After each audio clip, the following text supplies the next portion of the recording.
Live TV, सच सबसे आगे। आज गोदी मीडिया पूरी तरह होगा बेनकाब। 27 तारीख से तो हमारा 1 महीने का कार्यक्रम यहाँ था। एक एक कर दलाल मीडिया की खुलेगी पोल। 29 तारीख को हम निकलने वाले थे, लेकिन लॉकडाउन की वजह से हम जा नहीं पाए। जब ये लॉकडाउन खुलेगा तब हम देखेंगे। बेशर्म मीडिया की बेशर्मी होगी बेपर्दा। इसमें प्रशासन का हमें सहयोग है और मीडिया का भी है। हमारे को ना तो बसें मिली, नहीं वहाँ कोई ट्रक मिले हैं। इसकी वजह से हम अभी यहाँ रह रहे हैं। चापलूस मीडिया का चरित्र होगा बेनूर। छिपे का मतलब ही अलग होता है। हम छुप के रह रहे, ये बात ही सवाल नहीं होती। क्योंकि द लाइव टीवी ने एक ऐसी खबर का पर्दाफाश किया है जिसे गोदी मीडिया ने न सिर्फ देश से छुपा दिया। कुल 1500 लोग हैं बच्चे मिला के। ना तो मीडिया वाले हमें बोल सकते हैं और ना प्रशासन बोल सकते, क्योंकि हमने हमारी हर डिटेल उनके पास भेजी है। बल्कि 15 दिनों बाद भी इस पर सांस डकार तक नहीं लिया। जानते हैं क्यों? क्योंकि कटघरे में खड़ा होने वाला कोई जमायती नहीं है, कोई मौलाना नहीं है, कोई मुसलमान भी नहीं है, कोई इस्लाम वाला भी नहीं है, बल्कि कुटुंब के कुनबे वाला बहुसंख्यक समाज का एक हिस्सा है। आज रात 12 बजे से घरों से बाहर निकलने पर पूरी तरह पाबंदी लगाई जा रही है।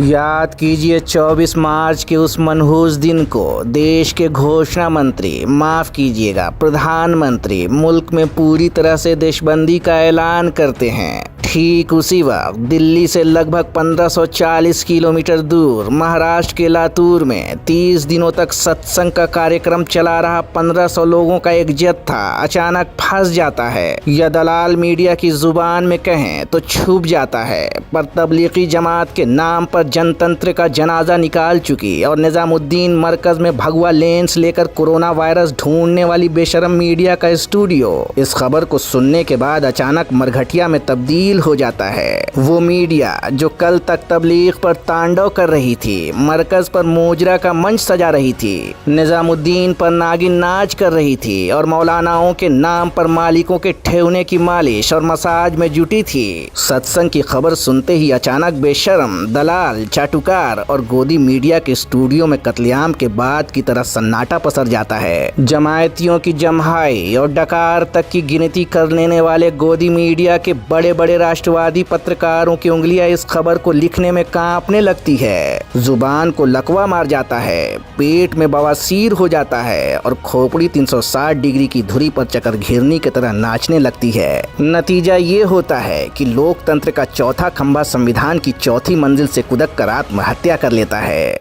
जो लोग कह रहे थे कि मौलाना साद 15 करोड़ मुसलमानों का मालिक है, वो कान खोल कर सुन ले। अरे तुम्हारा मौलाना साद भारत का सबसे नंबर 1 कायर है। अरे तुम्हारा मौलाना साद एक कातिल है। अरे तुम्हारा मौलाना साद एक भगोड़ा है। क्या कोरोना काल में जमात के लोग विलेन साबित हुए हैं? आप देश के विलन है, आज की तारीख में villain number 1। Tablighi time bomb बन के कोरोना को लेकर घूम रहे हैं, क्या करिएगा? जी हाँ, सीधा सा सवाल हम लोग पूछ रहे हैं। पीछे आप देख रहे हैं जमात की जो बदतमीज ब्रिगेड है, इसका इलाज कब होगा? और ये डॉक्टरी इलाज से तो समझ नहीं रहे हैं, तो आप समझ रहे हैं ना किस तरह का इलाज इनका करने की जरूरत है। आपको याद होगा कि लॉकडाउन के बाद से ही गोदी मीडिया का धंधा ठप पड़ा था। मोदी भक्त पत्रकारों की दुकान बंद हो चुकी थी, स्टूडियो में भूत लौट रहे थे, कैमरे पर कुत्ते रो रहे थे। हिंदू मुस्लिम मुद्दा भी अपने अपने दलान और बैठक खाने में लूडो का मजा ले रहा था। खबरों के अकाल में दुबले हो चुके पत्रकार गायकार बन चुके थे और उनके दफ्तर, ऑर्केस्ट्रा और अंतराक्षी का मैदान। किसी में अनुराधा पौडवाल की आत्मा प्रविष्ट कर गई थी तो किसी के कंठ से लता जी के सुर बरस रहे थे। मेरे साजन है उस पार, मैं मनमार, तू इस पार, ओ मेरे मांझी ले चल पार। मेरे सामने वाली खिड़की में एक चांद सा मुखड़ा रहता है। हो गया है तुझको तो प्यार सजना, एक दूसरे से करते हैं प्यार हम, एक दूसरे के लिए बेकरार हम। दिन में अगर चिराग जलाए तो क्या किया, आदमी को चाहिए वक्त से डर कर रहे, कौन जाने किस घड़ी वक्त का बदले मिजाज, वक्त का बदले मिजाज।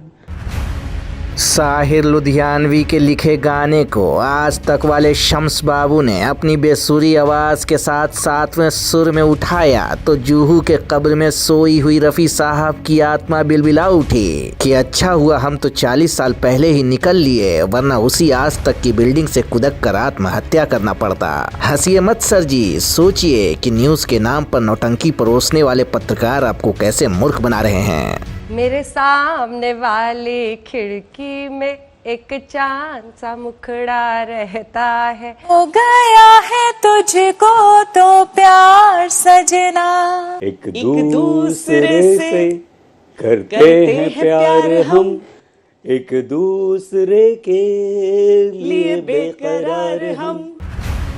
गोदी पत्रकारों की मंडली स्टूडियो में टाइम पास कर मंदी का मातम अभी मना ही रही थी कि निजामुद्दीन मरकज के मुद्दे ने दस्तक दे दी। गिद्ध की तरह मुसलमानों पर नजर गड़ाए गोदी मीडिया की आंखें चमचमा उठी, मुंह से लार टपकने लगे और मारे खुशी के गोदियों का कुनबा ऐसे थिरकने लगा, ऐसे गुलाटी मारने लगा जैसे मुद्दा न मिला। अमेरिका वाले फूफा ट्रंप से साक्षात व्हाइट हाउस में लंच का न्योता मिल गया। सऊदी के राजकुमार ने अपने वलीमे का नवेद भेज दिया। नाना नेतन्याहू ने रात के खाने पर बुला लिया और रानी विक्टोरिया ने यह कहकर धमाका कर दिया कि आज शाम का नाश्ता वो गोदी पत्रकारों के साथ करेंगी। हंसिए मत, तमाशा देखिए कि धर्म के नाम पर जब भगवा के भगवान देश की दुर्दशा का इतिहास लिख रहे थे तो केसरिया कुनबे के कर्मकांडी पत्रकार कैसे कमल के चरणों में लौटकर साष्टांग दंडवत हो रहे थे।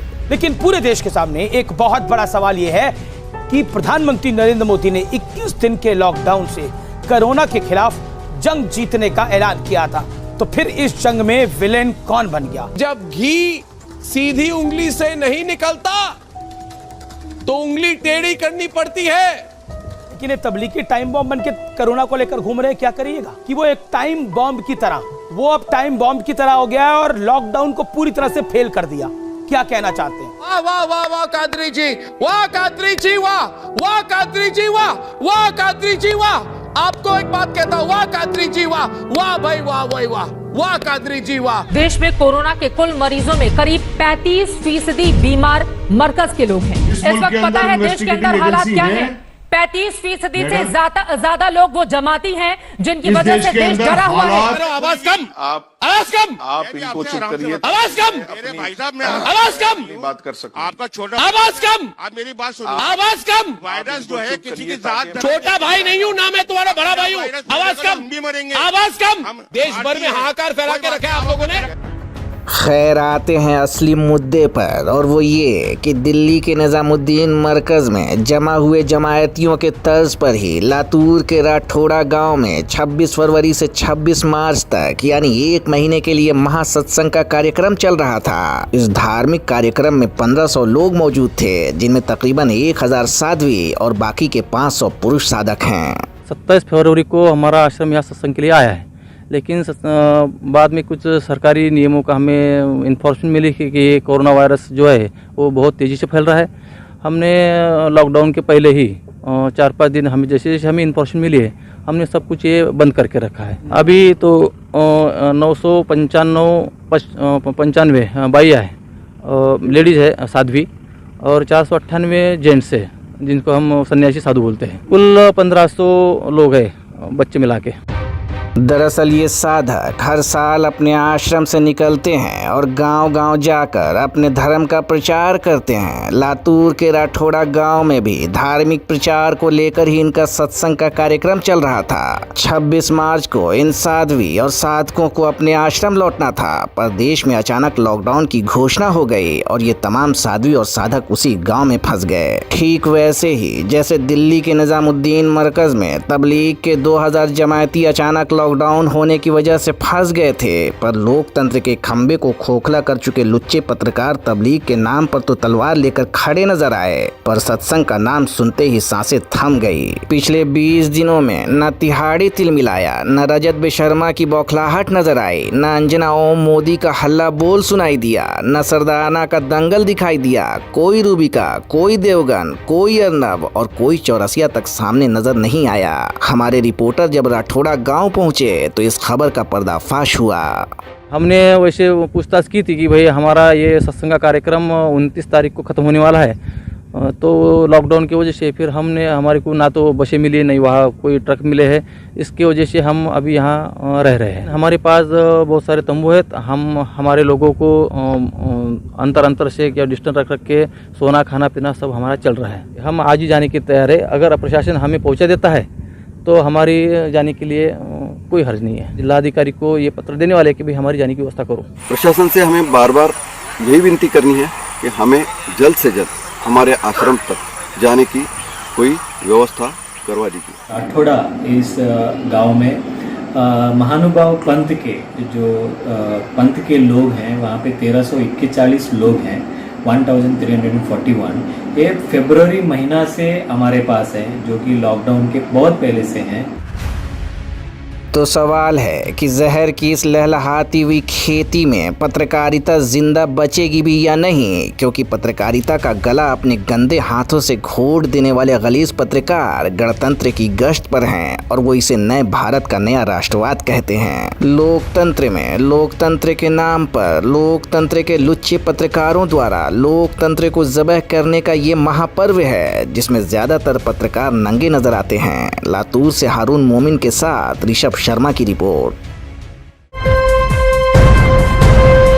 लाइव टीवी, सच सबसे आगे।